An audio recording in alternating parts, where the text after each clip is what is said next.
Subscribe to our YouTube channel and press the bell icon to get the latest updates. Hello and welcome to The Print. I have with me today Mr. Baburam Bhattarai. He's the former Prime Minister of Nepal and now he's heading the Janata Samajwadi Party. Welcome to The Print, sir. Thank you. My first question to you will be to understand what is going on in Nepal. In India, we hear a lot of things happening. There was this crisis, but now the Supreme Court has given its verdict. The House of Representatives is back, I believe now in the old format. But what is going on, if you can tell our viewers? Yeah, Nepal is undergoing through a structural crisis for some time. After the people's revolution we made and the new constitution came out of it in 2015, we thought country would go for political stability and rapid economic development. Unfortunately, the Communist Party, which garnered nearly two-thirds majority and formed the government, couldn't deliver substantially anything for the last 3 years. So the infighting grew up within the party. As a result of that, Prime Minister K.P. Sharma Oli dissolved the House of People's Representative, which were unconstitutional. According to Nepal's constitution, the Prime Minister doesn't have the prerogative right to dissolve Parliament. Supreme Court struck it down and the House has been reinstated. Things remain so. So if I can understand from you, Mr. Bhattarai, the fact that the lower house is now again reinstated, can we say that the crisis in Nepal is over because the ruling party has still split into two? There are these two factions, one headed by Prime Minister Oli, other by Madhav Kumar Nepal and Prachand, Mr. Prachand. So how do you see that will pan out? And I believe people are now looking for more choices in which your party also comes into the picture. Can you give us, can you elaborate a little bit on that? Yeah, the NCP has fallen under its own weight. Now it is virtually split into two. Only it is to be formalized to be soon. This way we will have 4 major parties in parliament. None of them command a majority. So either we will have to go for a coalition government or a national consensus government before the next election. So my own sense is, since the both factions of the Communist parties are thoroughly discredited, Nepali Congress and Janata Samajwadi Party will have to come together and try to give a democratic alternative with the support of the either the two faction or one of the faction of the Communist Party of Nepal. Okay. Some of the reports that we can study in the Nepali media is that the faction headed by Mr. Prachand is probably approaching you for support.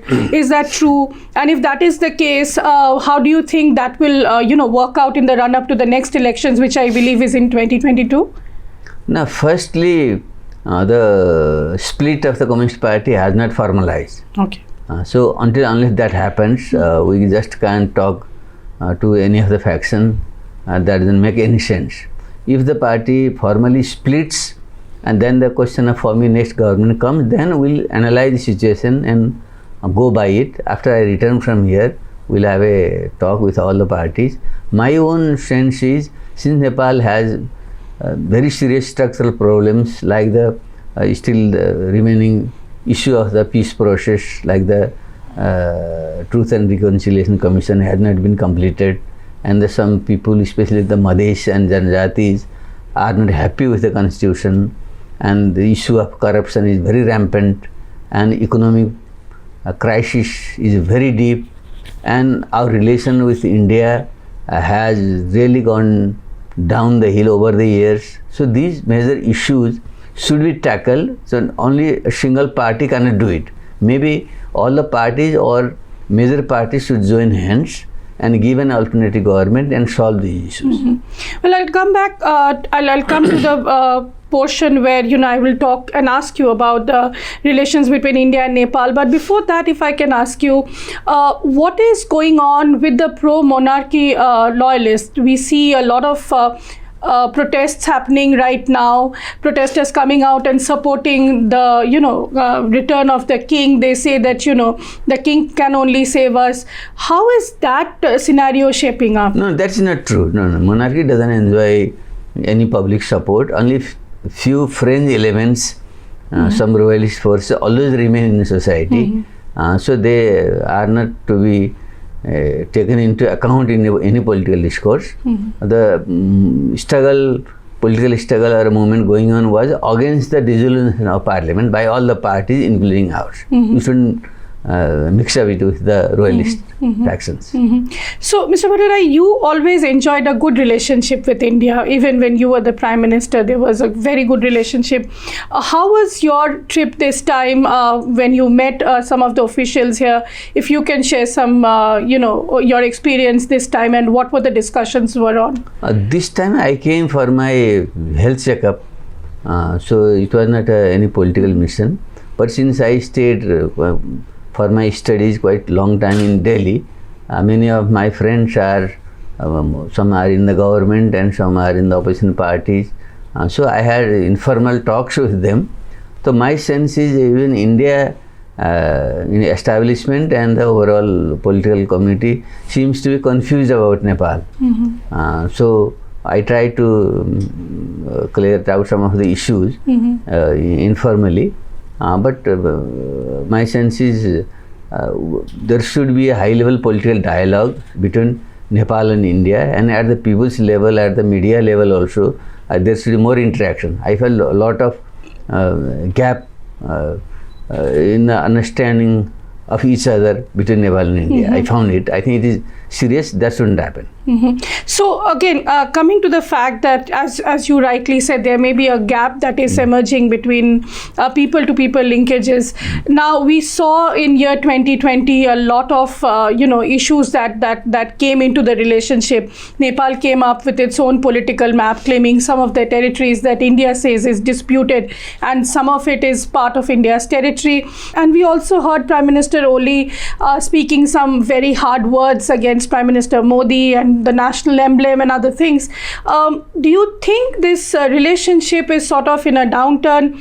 Also, the fact that there is this concern that probably China is now playing a greater influence in Nepal. What would you say on firstly, that? I'd like to dispel this misperception that Chinese influence has grown out of proportion in Nepal. Of course, Chinese influence has grown. It is a rising power. Is a neighboring country, but not to the extent that should worry India. You see, with India, we have historical relations, closest economic interaction, cultural and social affinity, and our geographically also our people's movement is towards India than China. So in that sense, China can never be a replacement of India for Nepal.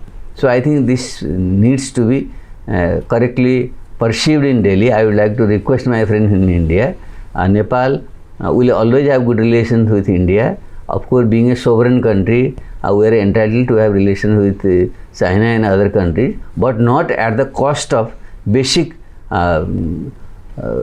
relations and core values of our historical bond between India and Nepal. Do you think that firstly the map issue needs to be discussed, the boundary issue needs to be discussed as soon as possible? Yeah, boundary issue. Your foreign minister was here. Yeah, boundary issue should have been solved through a high-level political mechanism which is already existing. They didn't do it on time. This boundary issue was left behind since the British days. When they signed, we both sides signed the Sugauli Treaty of 1815-16. That time, Kali River was mentioned as the boundary between the two, British India and Nepal. But the origin of Kali River was not mentioned and no map was exchanged. So that way that dispute is there, hanging on for last 200 years. So this should have been resolved through talks, and I think there is no other solution than having high-level political talks and resolving it. Mr. Bhattarai, if I can now ask you, going forward, how do you see India's relationship with Nepal shaping up? There is the geopolitics of the places, of the South Asian region is changing, and that of the larger neighborhood. And then there was always this thing that India-Nepal relationship, whenever we talk at present times, we go back to the Madhesi blockade that had happened. India is still awaiting whether that, greater representation will be given given to the Madhesis. How do you see all this panning out in the coming years? Yeah, the geopolitical situation is fast changing in the Himalayan region. The strategic interest of India, China, US and other countries are colliding in the region. Keeping this in mind, we should revisit and if needed revise our traditional relations. But since Nepal and India have the closest relations since history and they are bound to have relations in the days to come, they should sit down and talk about it. My understanding is India's core interest, if it is security interest, then India should define it properly and convince Nepal to take care of it.